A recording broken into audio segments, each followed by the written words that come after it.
कदीम जमाने की बात है कि एक गांव में अकरम खान नाम का एक ताजिर रहता था। अकरम खान की पहली बीवी का इंतकाल हो चुका था और उनके पीछे दो मासूम बेटियां रह गई थीं। हालात की मजबूरी ने अकरम खान को दूसरी शादी पर मजबूर कर दिया और उन्होंने अपनी दोनों बेटियों को सौतेली मां शबनम बीबी की निगरानी में छोड़कर तिजारत के लिए शहर का रुख किया। आज 3 साल बाद अकरम खान अपने गांव वापस आ रहे थे।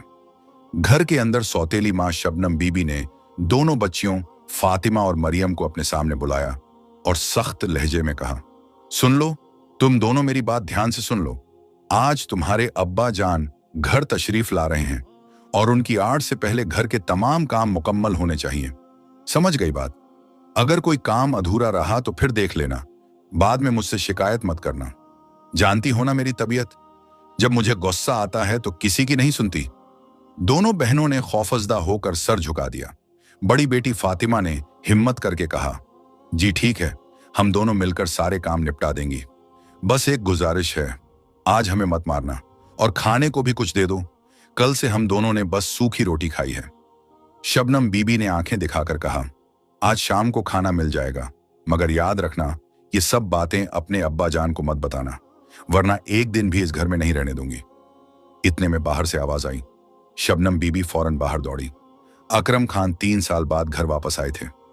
अरे कैसी हो तुम, और मेरी बेटियां कैसी हैं? नजर नहीं आ रही, सौतेली मां शबनम बीबी ने मुंह बनाकर कहा।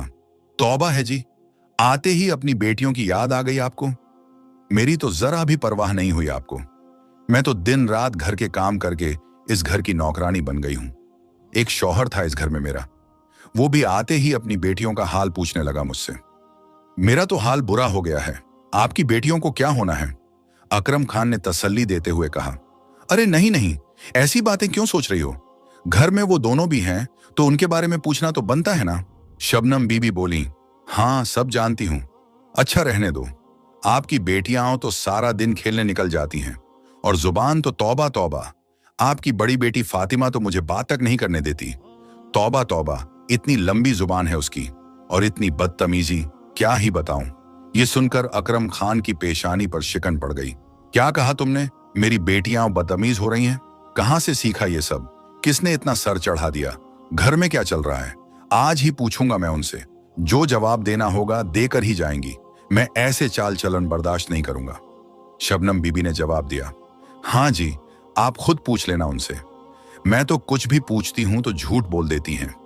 न जाने झूठ बोलने की आदत कहां से लग गई है उन्हें। और तो और अब क्या छुपाऊं आपसे, घर से चोरी भी करने लगी हैं। अकरम खान के कदम रुक गए। क्या चोरी? ये मैं क्या सुन रहा हूं? तुमने मेरी बेटियों की परवरिश नहीं की, मैं तो उन्हें तुम्हारे पास छोड़कर गया था। शबनम बीबी ने कहा, अरे जी, कहां की बात कर रहे हैं आप? वो तो मुझे मां समझती ही नहीं। कुछ भी पूछो कि कहां जा रही हो तुम दोनों, तो जवाब तक नहीं देती। और आप देखना, जब आप उनसे इन सब हरकतों के बारे में पूछेंगे तो देखना मुझे ही झूठा कहेंगी और घर भर की बातों से मेरा ही मुंह काला हो जाएगा। और जब मैं उन्हें मार कर या डांट कर ये सब गलत काम छोड़ने को कहती हूं तो गांव वाले कहते हैं कि सौतेली मां उन पर जुल्म करती है। अब आप ही बताइए, मैं करूं तो क्या करूं? अकरम खान ने गुस्से से हाथ हिलाते हुए कहा, बस बस, तुम्हें अब कुछ भी करने की जरूरत नहीं। जो करना होगा मैं खुद ही करूंगा। आने दो उन्हें। इधर दोनों बहनें जंगल में अपनी गाय चर रही थीं। तब बड़ी बहन फातिमा ने छोटी बहन मरियम से कहा, मरियम, बहुत शाम हो गई है, अब हमें घर जाना चाहिए। अब्बा जान भी पहुंच चुके होंगे। मैंने घास भी काट ली है। अम्मी से कहा भी था कि आज गाय को चराने हमें जंगल मत भेजो, मगर वो कब सुनती है हमारी। छोटी बहन मरियम ने फिक्रमंद आवाज में पूछा, दीदी, क्या हमारे अब्बा जान भी हमारे साथ ऐसा ही बर्ताव करेंगे जैसा हमारी सौतेली अम्मी करती हैं? अरे नहीं नहीं पागल, ऐसा क्यों सोच रही हो? हमारी अम्मी तो सौतेली हैं, मगर हमारे अब्बा जान तो हमारे अपने अब्बा जान हैं। ऐसा मत सोचो। हाँ दीदी, ये बात तो है, मगर मैंने सुना है कि अगर अम्मी मर जाएं और अब्बा जान दूसरी शादी करके सौतेली अम्मी घर ले आई तो समझो कि अब्बा जान भी सौतेले हो गए। नहीं नहीं, हमारे साथ ऐसा नहीं होगा।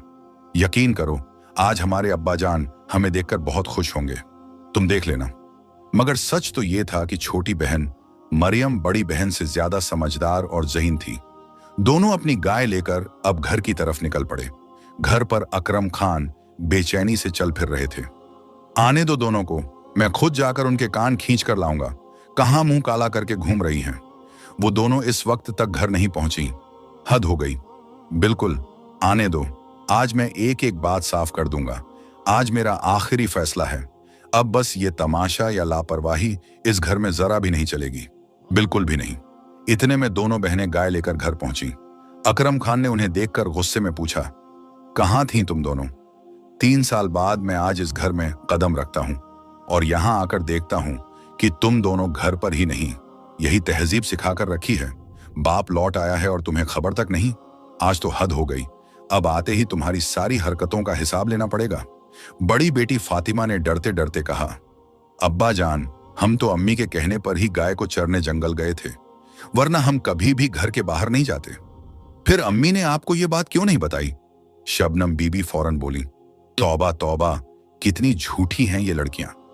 तौबा तौबा, मैंने आपको पहले ही बता दिया था कि घर के पास इतना घास है और ये बेवजह गाय को लेकर जंगल चली गई। आजकल तो मैं हर रोज खुद ही गाय को चरने जाती हूँ, मगर आज आपको दिखाने के लिए ये गाय लेकर जंगल चली गई थी। अब्बा जान, अम्मी झूठ कह रही हैं। छोटी बेटी मरियम ने रुक रुक कर रोते हुए मिन्नत की, अब्बा जान, हमने आज तक कभी अम्मी की इजाजत के बिना घर से बाहर कदम तक नहीं रखा। अम्मी, आप ऐसा क्यों बोल रही हैं? अब्बा जान को सच बता दीजिए ना। ये सुनकर अकरम खान ने सख्ती से हाथ उठाया। बस बस, खामोश हो जाओ तुम सब। अब जो फैसला करना होगा मैं खुद ही करूंगा। तुम दोनों अभी अपने कमरे में चली जाओ और सुबह तैयार रहना। मैं अपनी बेटियों को घुमाने ले चलूंगा और कल हम तुम्हारी फूफी के घर जाएंगे, ठीक है? ये सुनकर दोनों बहनों की आंखें खुशी से चमक उठी। क्या वाकई अब्बा जान? अब्बा जान, आप कितने अच्छे हैं। ये बात सुनकर फातिमा और मरियम दोनों बहुत खुश हो गईं और सुबह का बेसब्री से इंतजार करने लगीं। इधर सौतेली मां शबनम बीबी फिक्र में डूबी एक तरफ बैठ गईं और खुद से सरगोशियां करने लगीं।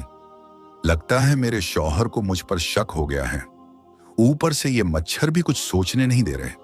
सुबह होने से पहले कुछ न कुछ सोचना होगा। उसे ये खौफ था कि अब अकरम खान उसकी बातों पर यकीन नहीं कर रहा, इसीलिए वो अपनी बेटियों को सैर कराने ले जा रहा है। इसी फिक्र में वो पूरी रात सो नहीं सकी। जैसे ही सुबह हुई, इधर दोनों बहनें फातिमा और मरियम तैयार होकर अपने वालिद के पास चली गईं और दूसरी तरफ सारी रात न सो पाने की वजह से सुबह सवेरे सौतेली मां शबनम बीबी की आंख लग गई। इसी वजह से उसे खबर ही नहीं हुई कि उसका शौहर अपनी बेटियों को लेकर कब घर से निकल गया। अब्बा जान, हम दोनों फूफी के घर जाने के लिए तैयार हैं। हम अम्मी को बताकर निकलते हैं। अकरम खान ने कहा, नहीं नहीं, तुम्हारी अम्मी सो रही हैं, अभी उन्हें जगाना मुफीद नहीं। चलो, मैं तुम दोनों के लिए शहर से कुछ कपड़े लाया था, वो भी साथ ले चलते हैं। तुम लोग फूफी के घर कुछ दिन रहोगे तो काम आएंगे। ठीक है अब्बा जान, ये तो बहुत अच्छा रहेगा। फिर फातिमा ने खुशी से पूछा, अब्बा जान, आप भी हमारे साथ फूफी के घर रुकेंगे ना? अकरम खान ने जवाब दिया, हाँ, मैं भी तुम दोनों के साथ फूफी के घर कुछ दिन रहूंगा। चलो, अब बातें बहुत हो गई, अगर देर हो गई तो हम वहां पहुंच नहीं पाएंगे। ये कहकर अकरम खान अपनी दोनों बेटियों को लेकर घर से निकल पड़ा। न जाने उसके दिल में क्या चल रहा था। चलते चलते वो लोग घर से बहुत दूर निकल आए और जंगल की राह पर आ गए। छोटी बेटी मरियम ने घबराकर पूछा, अब्बा जान, हम कहाँ जा रहे हैं? इस तरफ तो फूफी का घर भी नहीं है। हम तो घर से बहुत दूर आ गए हैं। मुझे बहुत डर लग रहा है। आखिर हम जा कहाँ रहे हैं?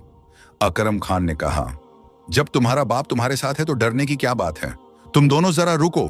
उसने इधर उधर नजर दौड़ाई और कहा, यहां देखो, कितनी बेर की झाड़ियां हैं और उन पर कितने ज्यादा बेर लगे हुए हैं।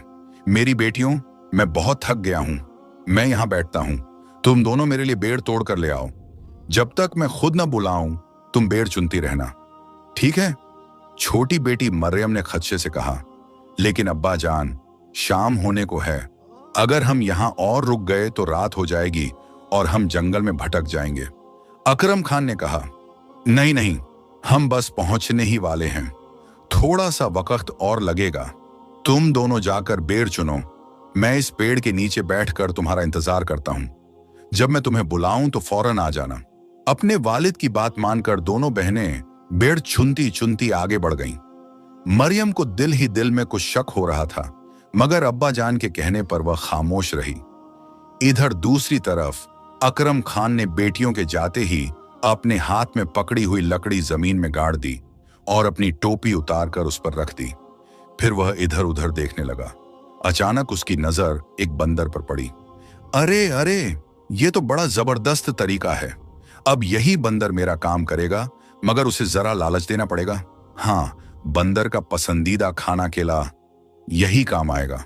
अकरम खान ने बंदर को अपनी टोपी पर बिठाया और उसे केले देते हुए खुद घर की तरफ चल दिया। बंदर केला खाते हुए आवाज लगाता रहा, चुनो बेटियों, बाप खड़ा है। चुनो बेटियों, बाप खड़ा है।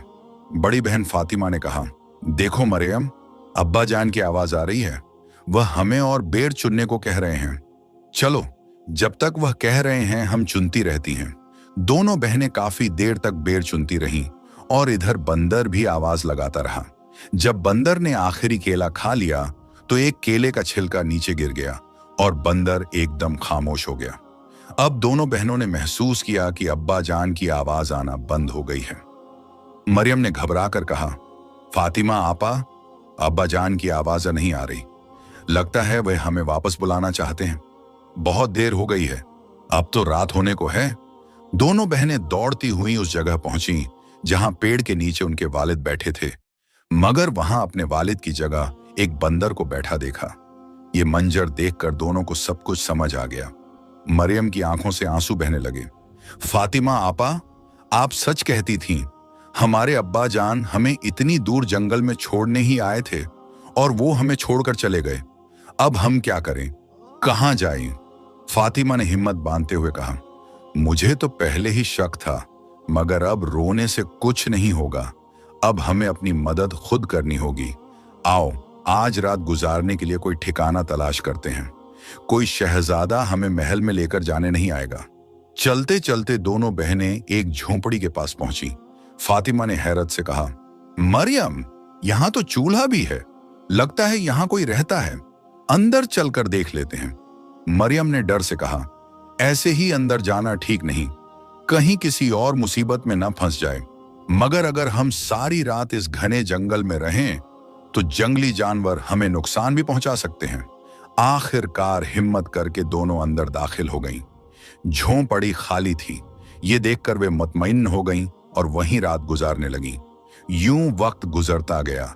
दोनों बहनें जंगल से फल लाती, बाजार में बेचती और उसी कमाई से अपनी जरूरतें पूरी करती। देखते ही देखते कई साल गुजर गए। अब दोनों बहनें जवान हो चुकी थीं और इतनी खूबसूरत थीं कि जो भी उन्हें देखता देखता ही रह जाता। एक दिन मरियम ने कहा, फातिमा आपा, आज मैं जंगल थोड़ा दूर तक जा रही हूं ताकि ताजा फल ला सकूं। बाजार में अच्छी कीमत मिलेगी। मेरे आने तक आप खाना बना लेना। फातिमा ने जवाब दिया, लेकिन मरियम, मुझे भी आज बाजार जाना है और घर का राशन लाना है। मैंने कल ही कुछ फल तोड़ लिए थे, वो खराब हो जाएंगे। मरियम की आंखों में नमी आ गई। आपा, मेरा तो आपके सिवा कोई नहीं। जब मैं घर आती हूं और आप नहीं होती तो मुझे बहुत डर लगता है। मैं आपको खो देने से बहुत डरती हूं। फातिमा ने मोहब्बत से कहा, अरे तुम ऐसा क्यों सोचती हो? मेरा भी तो तुम्हारे अलावा कोई नहीं। मैं तुम्हें छोड़कर कहां जाऊंगी, बताओ तो सही। और अगर कभी कहीं दूर जाना भी पड़ गया तो तुम्हें बताकर ही जाऊंगी ना। फातिमा ने कुछ सोचते हुए आगे कहा, और अगर कभी ऐसा हो कि मैं तुम्हें बताए बिना चली जाऊं तो यकीन रखो ऐसा कभी नहीं होगा। मगर अगर खुदा न ख्वास्ता ऐसा हो भी गया तो मैं तुम्हारे लिए कोई निशानी जरूर छोड़कर जाऊंगी। मरियम ने हैरानी से पूछा, निशानी? कैसी निशानी? फातिमा ने कहा, ऐसी निशानी जो मुझे तुम तक पहुंचा सके। खैर, इस पर फिर कभी बात करेंगे। अभी मुझे बहुत देर हो रही है, मैं बाजार जा रही हूं। तुम कल के लिए फल तोड़कर ले आना। इतना कहकर फातिमा बाजार की तरफ रवाना हो गई और मरियम घर के कामकाज में लग गई। फातिमा इतनी खूबसूरत थी कि जब वो बाजार जाती तो रास्ते में एक चादर से अपना चेहरा ढांप लेती ताकि किसी की नजर उस पर न पड़े। इत्फाक से उसी रियासत का बादशाह भी उस दिन जंगल में शिकार के लिए निकला हुआ था। बादशाह सुबह से शाम तक शिकार की तलाश में जंगल में भटकता रहा कि अचानक उसकी नजर एक खरगोश पर पड़ी। वजीर ने कहा, हुजूर, सुबह से शिकार के लिए निकले हुए हैं, भूख से जान निकल रही है, ये शिकार हाथ से नहीं जाना चाहिए। जी जी हजूर, बेफिक्र रहें, मैं आज इसी खरगोश का शिकार करके रहूंगा। ये कहकर वजीर ने तीर चलाना शुरू किया और कई कोशिशों के बाद आखिरकार एक तीर जाकर खरगोश को लग ही गया। बादशाह खुश होकर बोले, वाह वजीर साहब, वाह, आपने तो कमाल कर दिया। जल्दी जाओ, इसे उठाकर लाओ और पकाने का बंदोबस्त करो। मैं यहीं उस पेड़ के नीचे इंतजार करता हूं। जी हजूर, अभी इंतजाम करता हूं। वजीर ने ना बाएं देखा ना दाएं, खरगोश उठाया और आग की तलाश में जंगल में भटकने लगा। अरे ये क्या, जंगल में आग कहां से मिलेगी? अब इसे पकाऊं तो कैसे? अचानक वजीर की नजर एक झोंपड़ी पर पड़ी जहां से धुआं उठ रहा था। अरे, जंगल में इतनी खूबसूरत लड़की और लगता है खाना पका रही है। बेहतर है खरगोश यहीं पका लें। मगर ये यहां अकेली क्या कर रही है? ये सोचकर वजीर झोंपड़ी की तरफ बढ़ा। मरियम ने तेजी से मुड़कर कहा, तुम कौन हो? यहां क्या कर रहे हो? और मुझे घूर क्यों रहे हो? आगे मत बढ़ना, वरना मैं तुम्हारे टुकड़े कर दूंगी। वजीर घबराकर बोला, नहीं नहीं, आप मुझे गलत समझ रही हैं। मैं आपको नुकसान पहुंचाने नहीं आया। दरअसल मैंने एक खरगोश का शिकार किया है और उसे पकाने के लिए आग चाहिए थी, इसीलिए यहां आ गया हूं। मरियम ने कहा, अच्छा ठीक है, पकाओ और पकाते ही यहां से चले जाओ। मरियम इतनी खूबसूरत थी कि जब वजीर ने खरगोश चूल्हे पर रखा तो उसकी तवज्जो खरगोश से हटकर मरियम की खूबसूरती पर जा ठहरी। वह इतना मखमूश हो गया कि खरगोश जलकर कोयला बन गया और उसे खबर तक न हुई। मरियम ने गुस्से से कहा, देखा, ये तो पूरा जल गया। अब इसे उठाओ और यहां से चले जाओ। वजीर के हाथ पांव फूल गए। हाय, अब तो बादशाह सलामत मुझे मार ही डालेंगे। मरियम ने सख्त लहजे में कहा, अभी जाओ यहां से, वरना मैं कुल्हाड़ी लेकर आऊंगी। इधर बादशाह सलामत पेड़ के नीचे भूख से बेहाल इंतजार कर रहे थे। वजीर साहब, एक खरगोश पकाने गए थे या 10? इतनी देर क्यों लग गई? वजीर घुटनों के बल बैठ गया। हुजूर, मुझे माफ कर दीजिए, मेरी कोई गलती नहीं थी। वो इतनी खूबसूरत थी कि मैं सब कुछ भूल बैठा। कौन इतनी खूबसूरत? साफ साफ बताओ। हुजूर, एक लड़की है जो झोंपड़ी में रहती है, आप देखेंगे तो सब समझ जाएंगे। बादशाह ने कहा, अच्छा, हमारी मल्लिका तो दुनिया की सबसे खूबसूरत है, मगर तुम कह रहे हो कि उससे भी ज्यादा खूबसूरत कोई है? चलो, मैं भी देखता हूं। बादशाह और वजीर दोनों झोंपड़ी की तरफ रवाना हो गए। फातिमा वहां खाना पका रही थी। जैसे ही बादशाह की नजर फातिमा पर पड़ी, वह अपने होश खो बैठा। उसने जिंदगी में ऐसी खूबसूरती कभी नहीं देखी थी। वजीर ने मुस्कुराकर कहा, क्यों हुजूर, कहा था ना मैंने, तो क्या तीसरी मल्लिका का इंतजाम किया जाए? बादशाह ने कहा, नहीं वजीर साहब, हम अपनी मल्लिका को पालकी में ले जाएंगे। कल हम पालकी के साथ आएंगे। ये कहकर दोनों वहां से चले गए और फातिमा को एहसास तक न हुआ कि कोई उसे देखकर जा चुका है। अगली सुबह दोनों बहनें बातें कर रही थीं। फातिमा ने मरियम से कहा, कल एक आदमी आया था खरगोश लिए हुए, इतना भोला था कि पूरा खरगोश जला बैठा। मरियम ने कहा, आपा, मैं आज जंगल जा रही हूं, शाम तक आ जाऊंगी। दरवाजा अच्छी तरह बंद रखना, किसी के लिए मत खोलना। मरियम के जाने के बाद फातिमा अकेली रह गई। थोड़ी देर बाद उसे घोड़ों के सुमों की आवाज सुनाई दी। वह बाहर निकली तो देखकर हैरान रह गई। फातिमा की बारात उसके दरवाजे पर खड़ी थी। वजीर ने आगे बढ़कर कहा, मैं राजगढ़ के बादशाह असद खान का वजीर हूं। हमारे बादशाह आपसे निकाह करना चाहते हैं। यह सुनकर फातिमा की आंखें भर आईं। जिसे उसके वालिद ने जंगल में छोड़ दिया था, आज वही बादशाह की मलिका बनने जा रही थी। मुझे ये निकाह कबूल है। फातिमा अंदर गई, अपनी पोटली ली और सरसों के बीज मुट्ठी में भरकर रास्ते में गिराती चली गई। कुछ देर बाद मरियम वापस आई, मगर झोंपड़ी खाली थी। आपा, आपा कहाँ हो? आपा, आपा कहाँ हो? मरियम की आवाज जंगल में गूंजती रही, लेकिन हर तरफ सन्नाटा था। 2 दिन गुजर गए, फिर एक रात तेज बारिश हुई। अगली सुबह जब मरियम की आंख खुली तो उसने देखा जमीन पर सरसों के पौधों की एक सीधी लकीर बनी हुई थी, जैसे किसी ने रास्ते की निशानी छोड़ी हो। मरियम समझ गई, उसकी आंखें भर आईं। वह बोली, आपा मुझे छोड़कर नहीं गई थी, ये निशानी मेरे लिए छोड़ी गई है। यह कहकर मरियम उस रास्ते पर चल पड़ी। वह चलती रही और काफी दूर निकल आई। तभी उसने देखा कि यही रास्ता एक बादशाह के महल की तरफ जाता है। जैसे ही मरियम महल के बाहर पहुंची, उसका शानदार स्वागत किया गया, क्योंकि आज महल के बाग में सरसों के फूल उग चुके थे। उन्हें देखकर फातिमा पहले ही समझ चुकी थी कि उसकी बहन आज जरूर आएगी। जैसे ही फातिमा की नजर मरियम पर पड़ी, वह बहुत खुश हो गई। दोनों बहनें एक दूसरे से लिपट गईं और देर तक रोती रहीं। इसके बाद फातिमा ने अपनी बहन मरियम की शादी वजीर से करवा दी और फिर दोनों बहनें सुकून और खुशी के साथ महल में रहने लगीं। जिन दो बहनों को कभी बेकार समझकर जंगल में छोड़ दिया गया था, वही दोनों बहनें आज महल की शान बन चुकी थीं। ऐसे ही मजीद दिल छू देने वाली स्टोरियों को देखने के लिए नूर राइट्स चैनल को सब्सक्राइब करें।